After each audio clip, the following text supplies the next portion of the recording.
아까 보셨던 이 이별 사유들, 솔직히 이런 사례가 왜 상담을 한다고 재해가 되는지는 저희도 사실 잘 모르겠거든요. 그런데 다른 사람 만나는 것보다는 나를 만나는 게 낫다고 상대가 판단을 하게만 만들어주면 재회는 돼요. 사람은 돌아옵니다.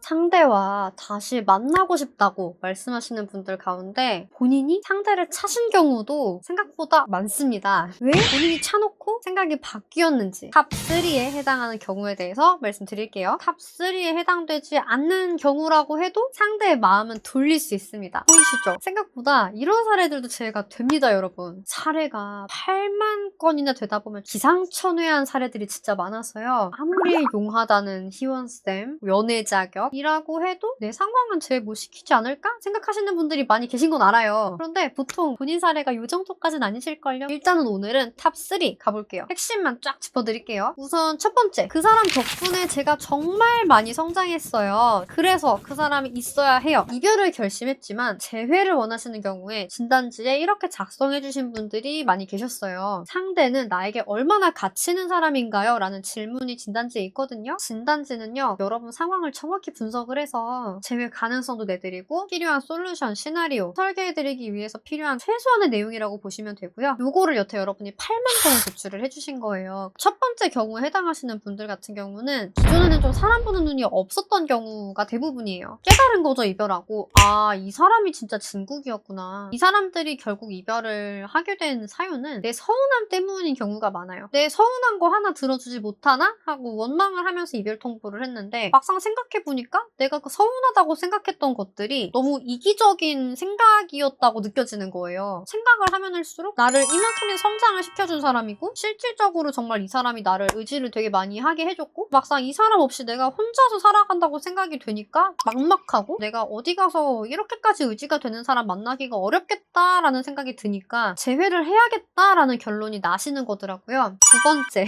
이런 경우도 진짜 많기는 한데 얼빠인 거예요. 상대가 진짜 내 취향 저격에 완벽한 외모를 또 가지고 있는 거예요. 아무리 내가 얼빠고 상대가 아무리 내 취향을 저격하는 완벽한 외모를 가졌다고 해도 사람이 인내심이라는 게 있잖아요. 정도를 넘어서면 폭발을 하게 돼 있고 그렇게 뭐 싸우다가 이별을 한 거죠. 내가 이별 통보를 하기도 했는데 근데 이제 아무리 생각해도 다시 보고 싶은 거죠. 너무 이쁘니까 혹은 너무 잘생겼으니까. 그전에는 내가 홧김에 이별 통보를 하긴 했는데 그래도 너의 그 예쁜 얼굴, 너의 그 잘생긴 얼굴을 한번 웃어주기만 하면 난 이제 괜찮을 것 같은데 라는 생각이 드는 거예요. 개인적으로는 답답해요. 안타까운 게 보통은 그 이쁘고 잘생기신 상대분들 같은 경우에는 내가 이별 통보를 딱 해놓고서 정신을 차리고 있는 동안에 다른 사람이 생기는 경우가 진짜 많아요. 그래서 보통 재회 상담으로 들어오시게 되면은 경쟁자가 이미 있는 상황이기 때문에 이 경쟁자를 물리치는 전략 쪽으로 많이 재회 시나리오를 잡게 됩니다. 내가 얼빠라면 정신을 빠르게 차리는 게 좋겠죠? 세 번째, 상대가 변화를 해서 혹은 이별 사유가 내 오해 때문이어서 그러니까 너가 안 변할 거라고 생각을 하고 이별 통보를 했는데 변한 거예요. 이럴 줄 알았으면 안 헤어졌을 텐데, 그쵸? 내 마음이 바뀌는 거죠. 혹은 상대가 바람을 피웠다고 생각을 해서 내가 이별 통보를 했는데 알고 보니까 이게 내 착각인 거예요. 사실은 바람을 안 피웠던 거예요, 상대가. 이별은요, 내가 마음이 식으면서도 왜 이 마음이 식는지, 왜 내가 이별을 생각을 하는지 사유를 본인이 인식을 못하는 경우도 많기는 한데요. 사실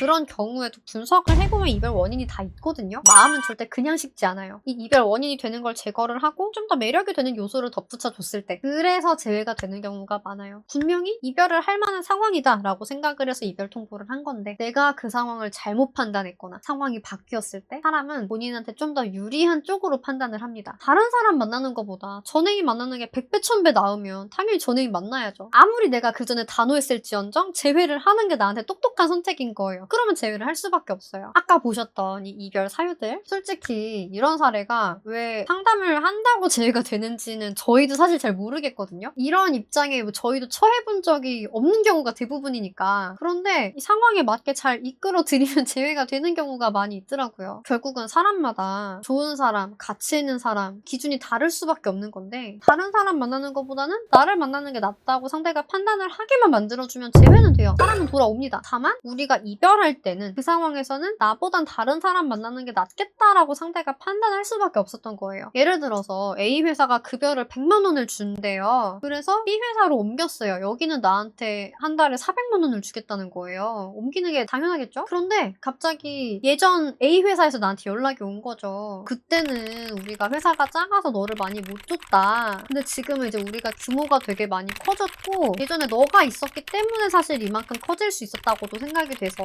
너의 공로를 우리가 인정을 한다. 그래서 이제는 너를 월 500에 데리고 오고 싶은데 원하는 직무, 원하는 직급이 있으면 그런 것도 맞춰줄 생각이 있다. 오겠느냐라고 얘기를 하면 솔깃하겠죠. 아무리 내가 퇴사를 했어도 이렇게 상황을 바꿔주면 사람이 마음이 바뀌는 거예요. 다만 A 회사가 이런 제안을 하지 않은 채 내 기억 속에 그냥 월 100만 원을 주던 회사로만 남아있으면 돌아가고 싶지 않은 게 당연한 거죠. 상대가 단호하니까 이 영상 보고 계셨을 텐데 상대가 단호하더라도 제외가 되신 분들이 우리 연장님들 중에 많이 계시거든요. 여러분도 다들 잘 풀려가셨으면 좋겠습니다. 그리고 저는 이런 상황인데 제외 혹시 어떻게 해야 될까요? 이런 댓글들이 되게 많이 보여요. 좀 더 빠르고 정확한 의도는 진단지 제출을 해주시면 됩니다. 진단지는 고정 댓글 링크에서 보시고 상황 적어서 보내주시고 톡 주시면 돼요. 오늘도 정말 제가 핵심만 말씀드리려고 진짜 많이 노력을 했는데 어떠셨나요? 도움 되셨기를 바라고 오늘 영상이 좋으셨다고 하시면 좋아요, 구독, 알림 설정까지 부탁드릴게요. 안녕!